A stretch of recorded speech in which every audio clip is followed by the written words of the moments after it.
இந்த வீடியோ வந்துட்டு மறக்காம நம்ம ஸ்டாலினுக்கும் அப்புறம் வந்துட்டு உதயநிதிக்கும் அப்புறம் வந்துட்டு இந்த எலெக்ஷன் கமிஷன் இந்த வீடியோவை மறக்காம ஷேர் பண்ணுங்க. பிகாஸ் ஏன்னு சொன்னா இதாலதான் அடிக்கணும். பிராண்டட் செருப்பு தான், அடிடாஸ் தான், இதாலதான் அடிச்சவனவன்ல. அத என்னன்னு சொன்னா உங்களுக்கே தெரியும். விஜயனா வந்துட்டு பெரம்பூர் தொகுதியில் நிக்கிறான்னு தெரியும் இல்லையா? அங்க வந்து இவனுக்கு நோட்டீஸ் ஒன்று கொடுக்குறானுங்க. அதாவது அவரு 16ஆம் நம்பர்ல நிக்கிறாரு விசர்ஜனத்துல, சரியா? இவனுக்கு என்ன பண்றானுங்க, அதே 16 நம்பர்ல நோட்டா அப்படின்னு போட்டு அனுப்புறாங்க. ஏன்டா பொறம்போக்கு பரதேசி ஸ்டாலின் தற்குறி நாய. அப்புறம் வந்து இந்த எலெக்ஷன் கமிஷன் என்ன மயிர்டா பண்றீங்க நீங்களா?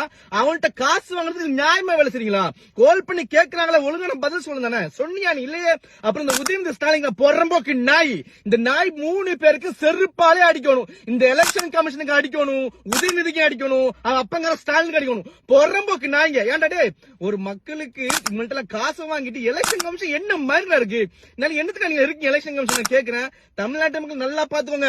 ஒரு பக்கம் இந்த 8000 கூப்பனை கொடுத்து ஏமாத்துறது இந்த திருட்டு திமுக, அப்புறம் வந்துட்டு இன்னொரு பக்கம் ஏடிஎம்கே பொறம்புக்கு நான் வந்துட்டு 10,000 கொடுக்கறது. இப்படியே காசு, நான் சொல்ற ஒன்றே விஷயம் தான், காசு எல்லாம் வாண்டிக்கோங்க. ஆனா ஓட்ட சரியா குத்தி விசில்ல குத்தி இவங்க அனுப்பிடுங்க வெளியில. பொறம்போக்கு நாய்ங்க, பரதேசி பண்ணாடுங்க. இந்த சொல்ற எலெக்ஷன் கமிஷனுக்கு வேலையை ஒழுங்கா செய், காசை வாங்கிட்டு நீ காசை வாங்கிக்கோ, ஆனா வேலையை ஒழுங்கா செய். அவ்வளவுதான் சொல்லிக்கல முடியும். பொறம்போக்கு நாய்களா.